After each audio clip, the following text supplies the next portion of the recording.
Hey everybody, welcome to EpicBallz Podcast. It's going to be a tech show once a week, every Thursday, 9 o'clock Eastern Time, 8 o'clock Central. It's going to be podcast on Twitch TV. Streamed on Twitch TV. And you're going to be able to catch that on EpicBallz Pro is the channel name. That's EpicBallz Pro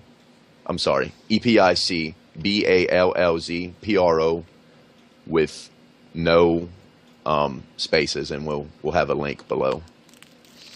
Today's topic, basically what the show is going to entail and what we're going to try to cover is we're going to keep it mostly focused on video games.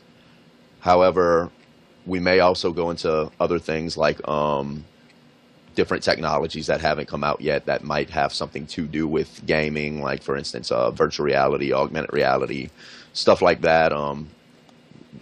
Social we're interaction. going to keep social interaction, gaming's how social interaction has changed throughout gaming, stuff like that. Actually, today's episode is going to be about the social aspects of gaming.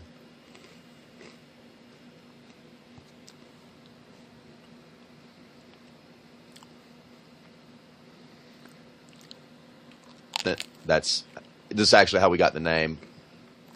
I'm Epicent. He's Jayballz. We've been gaming together for, what do you think? About Wrath of the Lich King. I was Right. still in high school. Mm-hmm. I think I was in 9th grade. So that was like 7 years? It's been a while. It's been a while. Yeah.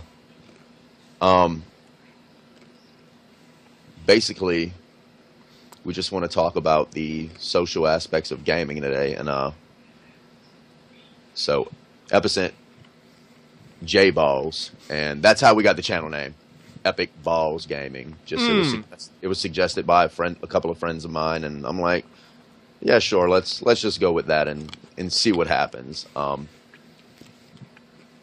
Just to keep it brief, we have a Twitch channel. We plan on doing a lot of streaming. YouTube channel. And we'll just get right into the topic today. So today's topic is going to be the social aspects of gaming. Want to look at kind of how gaming's changed over the years, how it's made us, how it's become, it seems like it's become a lot more mainstream than it used to be. It used to be more of a kind of a niche cliche crowd.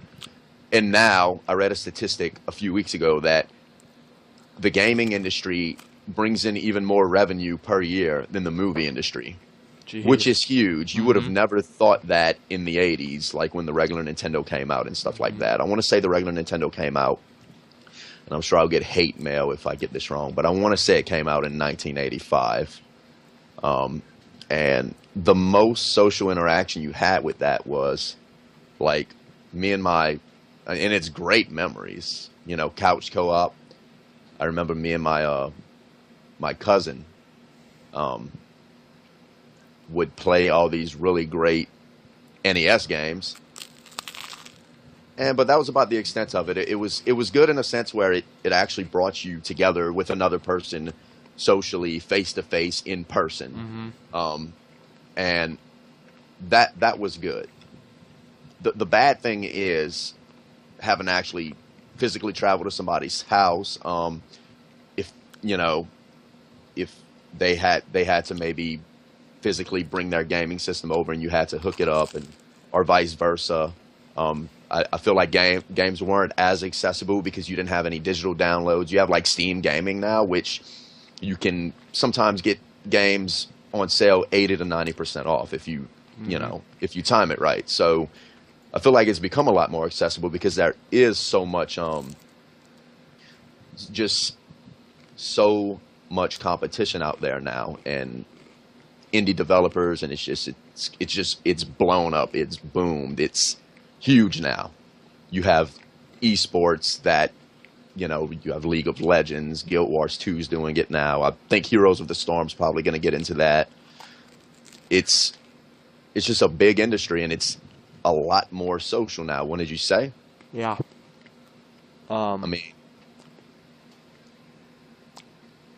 Yeah, just from going from I'm playing either by myself in my room to I can possibly, potentially, depending on which game I'm playing, be playing with like 2,000 people at a given time that you don't even know. Pretty and crazy. I guess you would be referring to the MMO industry when you say that. Yeah, just the scale of even like 40 years ago or 30 years ago, playing from by yourself to a like grand scale group of people.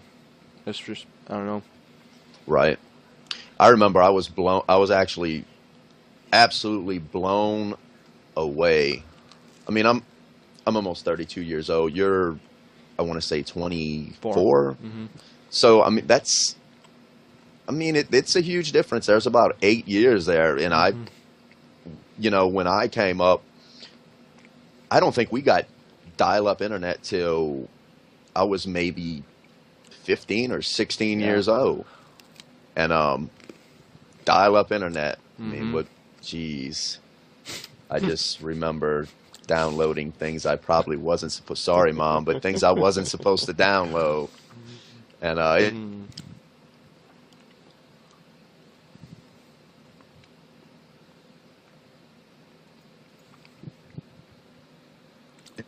an online game, if my memory serves me right, I think it was EverQuest 1, and it was just, it absolutely floored me to get in this game. And I've always been fascinated with anything medieval, whether it be, I mean, my favorite movies growing up were like Red Sonja, Beastmaster, and you might be too young. Do you even know any of those movies? No.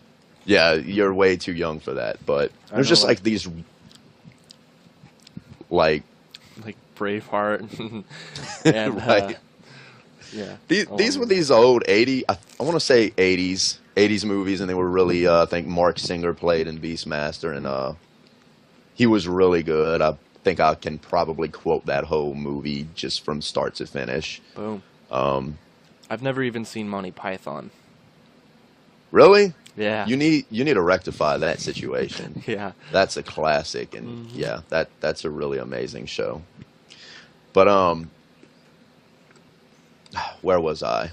Talking about EverQuest. So basically, just I always wanted to be in that type of environment, but you can't physically do that because we just don't live in that time. And to be fair, I'm glad I wasn't actually born in that time because it was probably really shitty, all these plagues and starvation and people killing people and torture devices. If you ever wish you could go back in time to the medieval times, just please look up their torture devices, Google it, and I promise you will change your mind.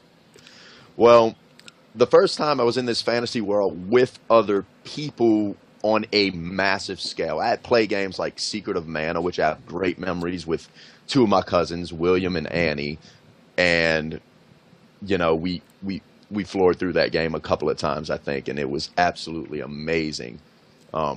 It's back in the Super Nintendo days, but this was the first time that it was on a massive scale, and I joined a guild, and I was really naive and didn't know anything. I didn't what a DPS was, a tank. All I knew is I wanted the guy with the sword, so I think I picked like a frog lock, which are these frog people, and I would just run around taunting everything in sight and just killing stuff. And I remember, I can't recall what dungeon it is, but there's one thing that was really different about original EverQuest, and it was that nothing was instanced.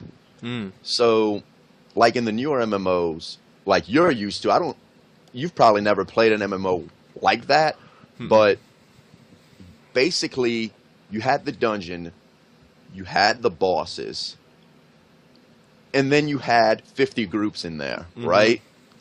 And the closest thing to me for that would be like vanilla WoW where it'd have the open world bosses like the dragons that anybody could go up to, but that was the extent of that. Right. Well, I don't know if you've ever played an MMO where if you hit a mob, it will chase you till you load into another area, hit a loading screen. In EverQuest 1, that would happen. You had to run out the whole zone if mobs were chasing you. Jeez.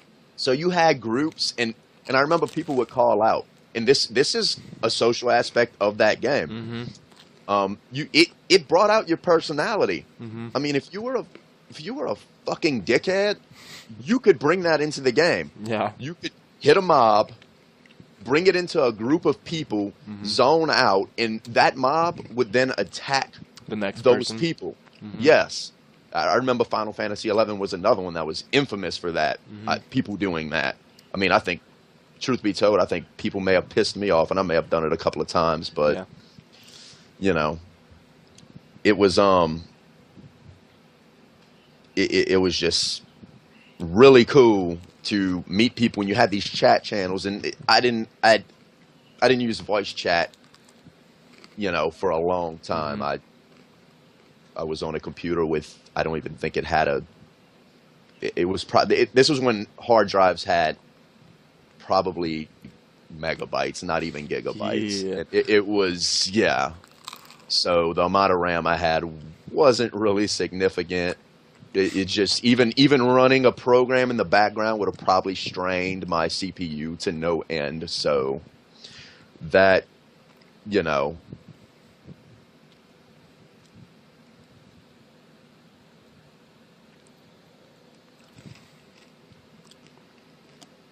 you were definitely guilds you could join. And the thing about the older MMOs compared to the newer MMOs, I feel like they were more social because you were forced to group to progress. Today, you don't see that trend as much, right? You see more of, like, okay, Guild Wars 2 is an example. You have group content, or everything in the game is kind of group content, but there's no tagging mobs. It's just, it made it less social. You can go through Guild Wars 2, except the dungeons, but everything else, hit 1 to 80 and never talk to another person. Never. It was not like that. You absolutely had to form friends. Yeah. You know, you had to form friendships and bonds, and or you weren't getting very far. Yeah. At all. So I mean, what do you think about that change? As far as, you know, do you think we're headed in the right direction because we're catering more to the casual gamer? But do you think maybe we've lost some of our social interaction because of it? That, and you lose the feeling, you lose a couple different feelings of the game that you normally would with you having, like, it was to the point where, like, okay, so for example, World of Warcraft. Sorry, I'm going to be bringing this up a lot because that is the majority game I've ever played. And, well, to be fair, it's the majority that most gamers have played that are around your age, even my age. So okay, so World of Warcraft, when you were level 60 and you were a raider, so if you were a healer, you would still have to kill bosses, but you didn't have the gear necessary to kill bosses efficiently, so you would have to team up with a DPS or tank to be able to kill mobs efficiently. So there was that, like, I need to group up with somebody. So now you're having to talk in general chat and find people to group up with you, even, like, hire them. Like, now this, I'm sorry to cut you off, but this is pre-Dungeon Finder, right? I don't think Dungeon Finder existed at this time. No, not until Wrath of the Lich King. This was, and you had to physically mount up, go to the dungeon, and especially on a PvP server, this was a huge ordeal. I remember this. I mean, I remember having to go. I forget the name of the dungeon. It's south of Ashenvale, I want to say, and you know, the Night Elf area. Yeah, I think so. Well, with the boss, I think it was a turtle, and that's right. It. Yeah, okay. So, I mean, I remember going there with my buddy Alascari, and just having to actually physically go to that dungeon. You had to drop down, right, into a giant You got well? to make Yes, and you got to make up your own party composition too, which obviously, now especially tank, healer, 3 DPS is the way to go, but you didn't necessarily have to do that. You had a cap, you could only bring 5 people. And it was instance content, but you still had to physically travel there. You had the dangers of getting ganked by anybody else on that server if you went through their territory or even contested territory, neutral territory. It was a big deal. It wasn't something. It was an all-night ordeal in order to do these things, to group up. There was no, at least at the lower levels, maybe the higher levels may have had it, but there wasn't. You couldn't just use this guild summon and things like. I think they still had the summoning stones, but you still had to traveled at least. It involved a couple of people, you right? Needed 2 people to summon, and the chances were you had other people there doing it at the same time as you, the same level as you. So you were almost guaranteed to have PvP. So what you had to do was you had to be ready. So pretty much you needed 3 people just to be comfortable, because there was probably going to be 2 people trying to summon other people, and they might potentially be summoning friends already, so it was just a giant preparation even to be able to summon people. And I feel like that was part of the fun of it. Yeah. That kind of danger, it made it more challenging. And what I think was really special about it is you had to forge these friendships, and you had to depend on other people. Now it's just face roll. I mean, you got from 1 to 60 in like a day. Yeah, and I didn't have to leave Stormwind. That's the thing. You did not have to leave Stormwind. Q. Once you hit level 15, Dungeon Finder opens up. Like, there's no lore. There's nothing. It's just me dungeon queuing, just spam killing mobs, and that's it. There's no me facing enemies, like player enemies or anything like that. So on the aspect of catering to casual people that don't like PvP encounters, that don't like having to walk to places, to not dedicate time, even though... So you wasted a lot of time traveling in that game, but that was like the cool part about it, is like having to. It was so vast and it was so huge. You really felt like you were in another world. Now I sit in Stormwind and it's like a little 60 by 60 cubic box that I'm stuck in. It's like World of Warcraft seems so small now in comparison. And which is odd, because the game's actually grown in size. Yeah. But you don't have much reason, since they've catered the game to a more casual, and I mean, this can be a good thing, I mean, my schedule's a lot different than it used to be. I work full time, and I have a lot going on, responsibilities. Yeah. And so I feel like in one aspect it's good, you can get on there and you can see all the content, but at the same time that content really isn't rewarding to me. Yeah. And I think that's why I really don't touch that game too much anymore, except whenever we do our level 60 legacy raids, and I think that's about the only time I get on. Yeah, me too. And which points me to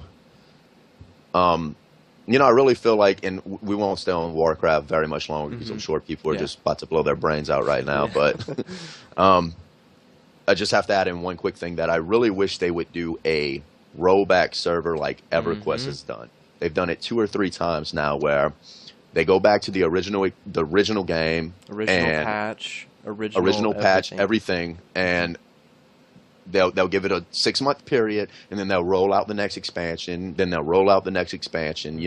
Give everybody time to kind of do most or all the content, and then they'll roll out the next expansion. And I think that would really help. And I really don't see a good viable reason that they can't do that if EverQuest can do it. I mean, Blizzard definitely has the money. And if you think about it, like, okay, so people are leaving from World of Warcraft. Why? They had a 3 million. Yes, for those of you that don't know, they actually dropped 3 million subs in the last quarter, or three, yeah, about 3 million, I want to say, which was huge. Something like 30% of their user base, maybe a little more. So yeah, that's pretty big. Yeah, so okay, so to the legacy servers, so the reason why people are leaving is because of the new content. And could you imagine if World of Warcraft said they're going to be bringing back legacy servers? Like, all the people who left for the reason being because the game isn't the same as it used to be anymore. Like, it doesn't make sense not to do it. No, yes, I agree. I feel like they get more subscribers. Yeah.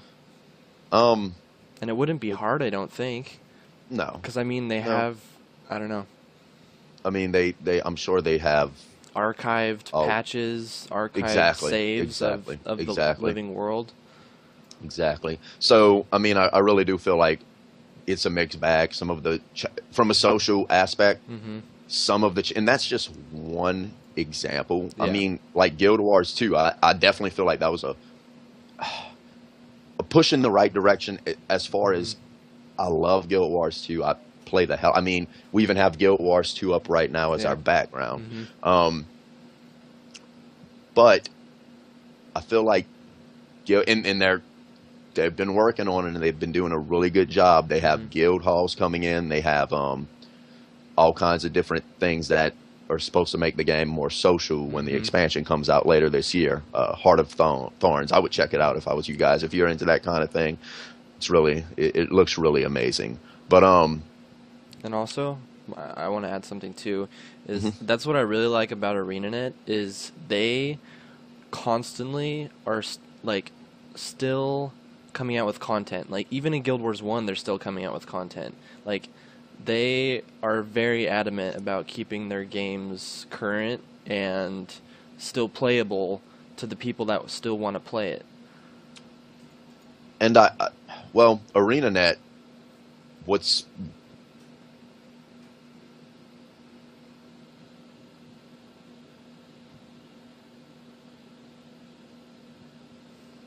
companies that I can, maybe even the top company, when their users give them input, they actually listen and implement that. I'll give you an example. Right now, the main town in Guild Wars 2 is called Lions Arc. It's where all the other 5 races can come and congregate. Where all 5 portals converge, right? Right. You can get anywhere from Lions Arc. Well, it got destroyed in Season 1 of the Living Story. And it's being rebuilt now, and they actually allowed their user base to vote on 5 different locations that were being added into the rebuilt Lions Arc. And that's really cool. Just to have that's just like whenever they had an election with Evan Nashblade and Oh yeah, I remember that. yes, I forgot who he was running against. It was a female and she was a Lions guard, Ellen Keel, I think. Pretty sure, and she won. But I mean, it was really cool because, and this vote was to determine who was on one of the main consoles in Lions Arc. I forget the name of the console, but it's basically it's a really important decision in The lore. in the lore and what happens in Guild Wars 2. Well, the really cool thing about that vote, you had different perks depending on who won. You had, I want to say I think you even had a different dungeon that opened up depending on who won. Sweet. So, like, these are really big things. It ranges from small to big that ArenaNet lets its user base be actively involved in. And that's kind of huge because not many companies do that these days. As a matter of fact, I can't really think of a... It seems like for a company to grow very well and successfully, like, that's what you have to do, is you have to be listening to your player base. Because if you don't, then people aren't getting what they want out of the game, and then they're not going to want to play it anymore. Like, it seems like as a game company, you need to do that. Especially with an online game with a vibrant community where it has to be constantly evolving because in essence it's a living, breathing world. It is. Go especially with the people, your people that are and in the world game. versus world, because that is constantly going all the time, 24/7. Right. From a that's a pretty amazing game from a PvP aspect. We've seen a lot of changes since it came out, and from my understanding, when the expansion drops, it's going to be even better changes. I think they're even. I'm not sure if this is a rumor or true, but I've read that they're going to be bringing the Guild Wars back eventually. They are. It's guild halls and guild wars. Yeah. That'll. I'll be on all the time if they do that. Yeah, that'll actually make me want to be in a guild, because I mean, right now there isn't that big of an incentive. Well, you do have the weekly guild missions, are they called, or guild quests, whatever you want to call them. Yeah, you have that, which is really cool. But yeah, I agree. They definitely need more. Yeah. So I feel like it's like this is how I feel. It seems like if we go back to the days of regular Nintendo, Super Nintendo, it was a really intimate experience being there with your real life buddy. And it seems like the bigger that number grows, the experience isn't quite as intimate. But you know what? I'm not going to even say the bigger it grows. It seems like the easier it gets, the easier the games get, the more you don't need people, and the social interaction kind of goes away. Yeah. Because I really doubt, I mean, if you remember, our social circle online in Wrath of the Lich King was pretty huge. It was awesome. There was like 28 of us that were constantly on Vent, just constantly playing together. Like we would... Like the Hellfire battles, the PvP battles, where all 28 of us would like go and storm Thralmar, and then they would push us back, and then we'd have to go back to Honor Hold, defend it, and then it would flip again. It would just back and forth. And it was called Jew Crew, right? The rivalry. Like there was a guild specifically rivaling us, and I remember putting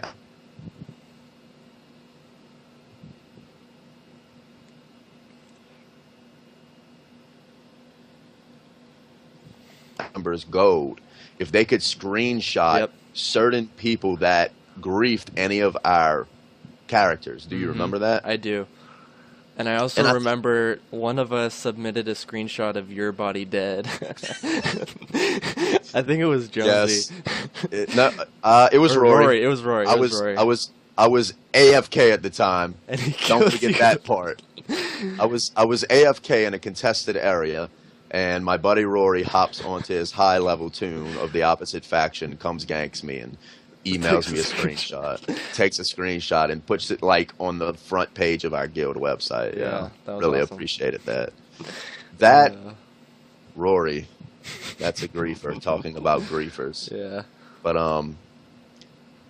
anyway, I really feel like and you know, the thing is about these social interactions is a lot of people, I feel like gaming gets a really bad rep still. I don't think it's as bad as it used to be, but unless you have someone who plays games and understands how they operate. Okay, I'll give you an example. You know, I've had there's been women I've dated that have had a problem with how much I game, and I never understood how you can date somebody that goes fishing or hunting and will leave for 2 or 3 days at a time and you won't even see them. But if I want to get on with my friends that maybe I've never met you in real life, but I feel like I know you pretty well. Yeah. You know, I've probably talked to you more than any of my other friends. Like if you put all the time we've hung out, I've hung out more with you since I've met you than any of my real life friends. And it's not that I don't hang out with my real life friends, because I absolutely do. I go to my friend Ryan's camp. I hang out with my coworkers. You know, I do stuff. Yeah. I have a social life. I go out. I have drinks. I have a very good social life. I quite enjoy it. But the fact remains that one of my best friends is a guy I've met online and have never met face to face, and I probably spent more time. So that brings me kind of to my next point is, you know, do you feel like the friends that you've made online, you know, and there's been quite a few. We've had Rory and Jonesy and, you know, your brother Levi and Chuck. Do you feel like those, do you consider these people in a different category as your real life friends, or do you actually consider these people, even though you've never met them, your real life friends? I consider them my real life friends, even though I've never met them. Like, okay, so here's the crazy thing is, like, I know your last 3 girlfriends. Like, I couldn't tell you. Thanks for loud capping me there, Jay. No, it's fine.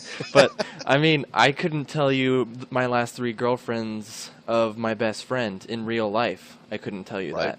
Like, I mean, I know more about you than I know about a lot of my friends. And same with, like, Chuck. Like, I knew where he lived. I knew he had a wife. I knew he had a kid. I knew the kid always got in the refrigerator. I knew all that stuff. I don't know. Oh, here I can see social services being called on him right now. Yes.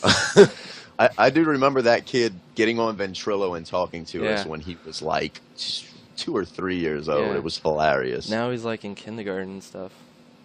Yeah, he might even be older than that now. Yeah, pretty crazy. But it's crazy how, I mean, and you're not the only one. I mean, I know stuff about you.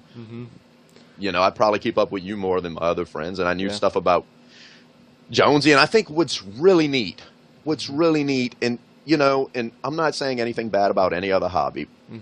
You know, I think the important thing in life is you don't want to drift through life. You want to have a decent job, make a good wage, make a difference in the world, and even if it's in some small type of way. But you want to do stuff you love. And if hunting's your thing, that's your thing. If fishing's your thing, that's your thing. And as long as your hobby's not detrimental to anyone else and harms them in any way, I feel like it's okay no matter what you want to do. That being said, I feel like gaming presents unique opportunities that other hobbies don't. I mean, I can call my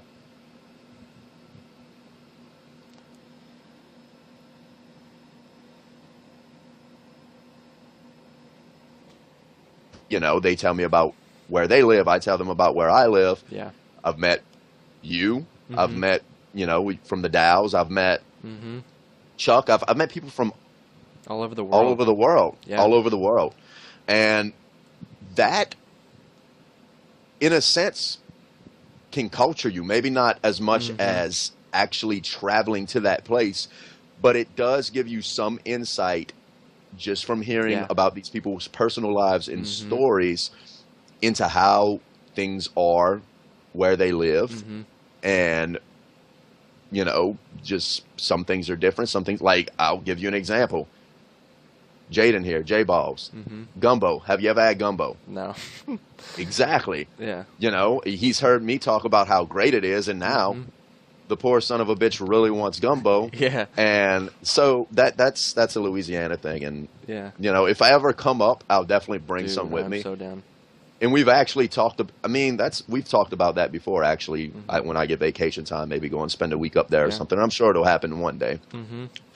But, and also, another crazy thing, too, is with the different cultures is, okay, so my buddy, his name's Mitchell, he works at a Domino's where I live, and a lot of times he works closing, so he doesn't get out till 1:30 in the morning, and he doesn't have to go to work till 4. So he goes to bed at 6 o'clock in the morning, and so he plays throughout the night. And the only people that are on are the people from, like, Australia, New Zealand.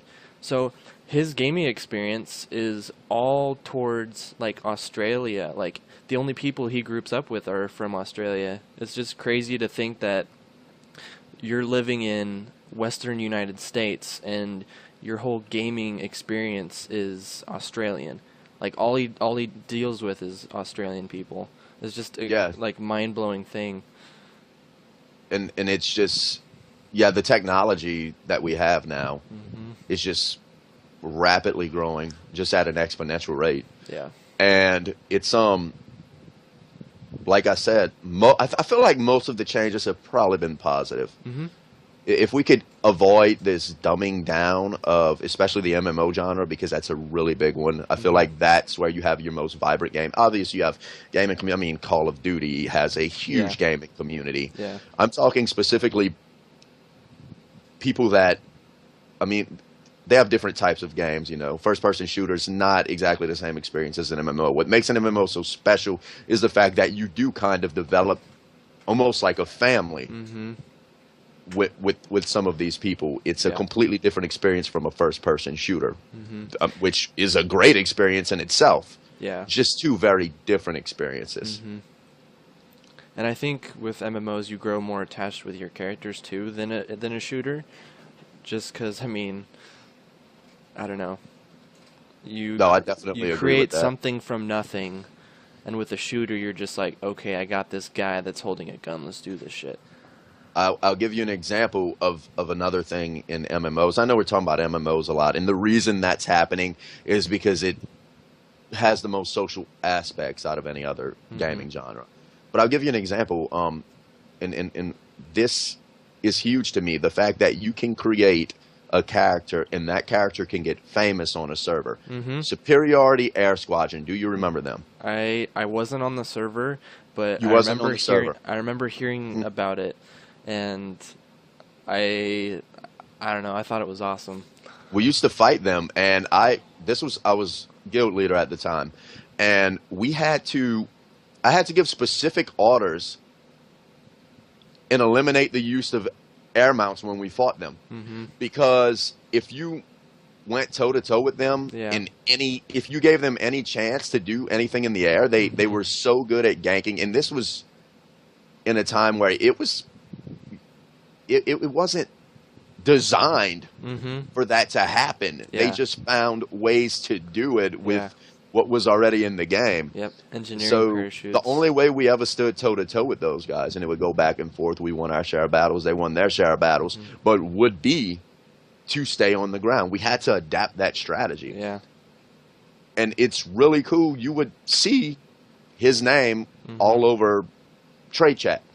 Just because he was just that popular. Yeah, even I remember on Manaroth, I remember there was a guy named Sushi, and he was the best druid for PvP in the game on that server. And then there was a guy named Stency. He was known really well in trade chat just because he was always there. Like it's crazy just to, I mean, you create that character, and then that character is like you. And you become the character. Like, in a sense. I'll always remember Sushi just because of his PvP aspect and how famous he was on our server for PvP. Right. Like, he could take 9 guys on at once. He'd go to Orgrimmar. Do you remember Magnus? No. Or that was before you. They had this hunter that would. Some of these guys were really good. I mean. You know, this was whenever being a gladiator meant something, and it was really hard to achieve, and the gear was really substantial. I mean, if you were a gladiator back then, you could take 4 or 5 people out that were only decent PvPers, I would say. And at this point, I was very new to PvP. I was still a clicker. I didn't know how to keybind. None of that. I would click all my bin. I would just get raffle stomped by this guy. It was a hunter, and I just remember I would get me and I'd have 2 or 3 people with me, and he'd kill us all every time. He was that good. But I mean, he got well known, you know. And it's I mean, wars would start. I mean, World of Warcraft back in the day, and this doesn't happen anymore. And the reason it doesn't happen is because everything's instant. When you were forced to go out into the world, literal wars would start on PvP servers. I remember, and you were there for this, I remember when one of my guildies kept getting ganked continuously by some. I think we were Alliance at the time. Yeah, and some Hordes, and I just said fuck it, and I got like 120 people together, and we took over Ogamore, and it was great. Yeah, and we took it over for an hour or two. But that just doesn't happen anymore. Try to do it now and see how many people you get. You will not get anybody. Yep. For them, generally, it's not there anymore. The whole situation has changed. Yep. There's no reward for it. There used to be a reward for it. Well, and it the was black more accessible Warbear mount, I want to say, yeah, it was. It was more accessible. Because I mean, like even when you were questing, so you're in the open world, you're questing, somebody ganks you. You instantly go to general chat and you say, I am being camped by a level 60, I need help. Okay, so now you have 5 level 60s coming to aid you. Now they're camping that guy. He's saying, getting camped by 5 60s, need help. He gets 7 more 60s, and then it's just a giant battle. People would do it just all the time. One chain event of a high-level guy attacking a lobby. Yeah, now the most social thing you have is on RP servers with the Epine, Gold Sharp, ridiculous, really horrible. Oh, I just don't even want to think about that. Yeah, dude. But 50 Shades of Grey shit going on. 50, yeah, 50 Shades. Also, another thing about dumbing down in good aspects. So I played League of Legends, and so this is a Dota game where... Isn't League of Legends known as a cesspool community? Kind of. Because it's like the elitist version of Dota's. That and Dota 2, or MOBAs, sorry, MOBAs. Dota 2 is really bad too. I remember the very first time I played Dota 2, I logged in, I played a guy, I had no idea what I was doing, and they were cussing me out because I had the wrong boots on. Like, I bought boots, I didn't know what it was, and they were cussing me out. And how are you supposed to know? There's... And it totally turned me off from playing that game. Like, I've never played Dota after that. And I think a lot of MOBAs suffer from that problem, which is... I think a lot of hardcore MOBA players will tell you that Heroes of the Storm is just dumbed down and bad. I really disagree. Yeah. I feel like it keeps the integrity of the MOBA genre, and it puts enough it's really accessible, but it still keeps the challenge there, and its skill still counts. You know, it's a lot more team oriented, I find, because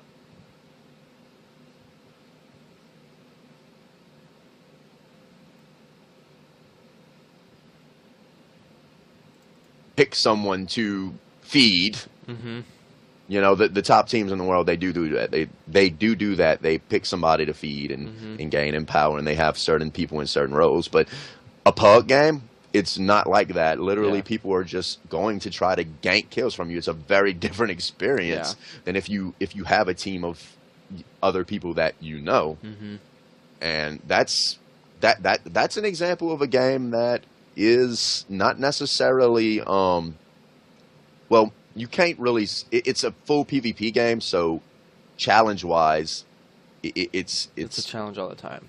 It's a challenge all the time, no matter what. It's not PvE content. Yeah. But so what you have is basically the accessibility in that situation is really fundamentally important, because if it's not accessible to new people, you may have trouble getting those players, which League of Legends actually has a ridiculous amount of people. But as a rule of thumb, I do feel like it's probably a hindrance to getting any new people in. I know it would be for me if I tried. I would. They have people that have been playing for years, and it's just... And also, there's a couple things that turn people away from playing League. There's a lot of research that goes into playing characters. Like, there's a character named Gangplank, and he's a support, but he does really high damage if you want him to. And so I had to do a fuck ton of research to be able to figure out how to play him correctly, because you have to get a certain item list, a certain trait list, and the way when you level up, you get each skill unlocked, and you have to choose one skill per thing, but you can choose between 4 spells, and you had to have your spell line, your progression through the line, like, spot on to be able to have the most output you possibly could for that level.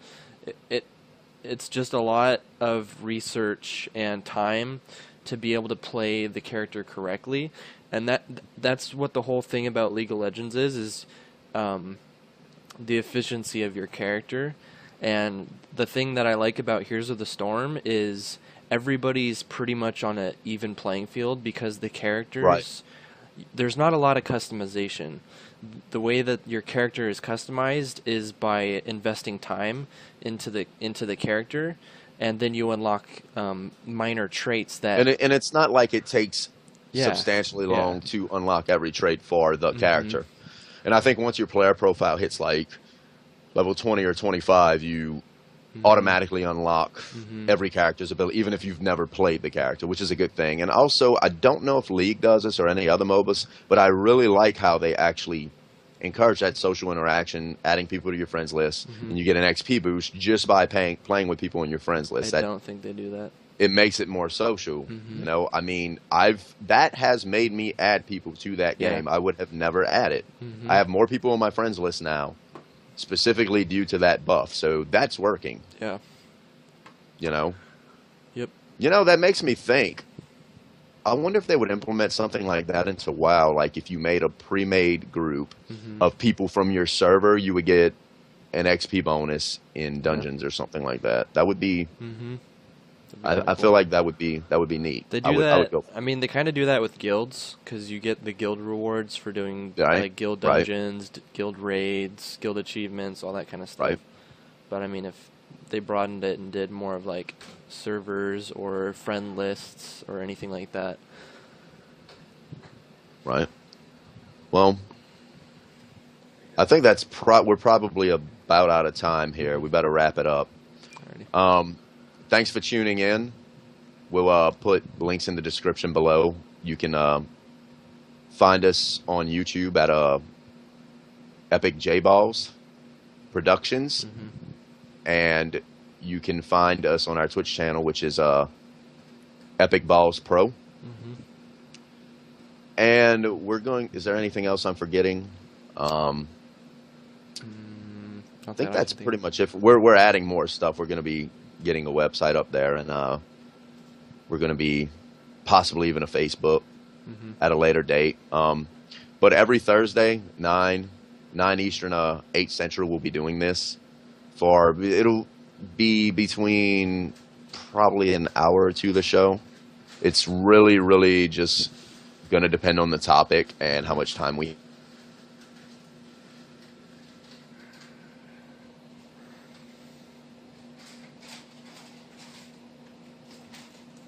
kind of going to change gaming, or we can at least speculate now on it. But appreciate you joining. Great. And There's we a hope Norn. to see you next episode. There's a Norn that was in our way. What? The screen. There was a Norn in front of our characters, and he had pink armor. Just had to throw that out there before we logged off. All right.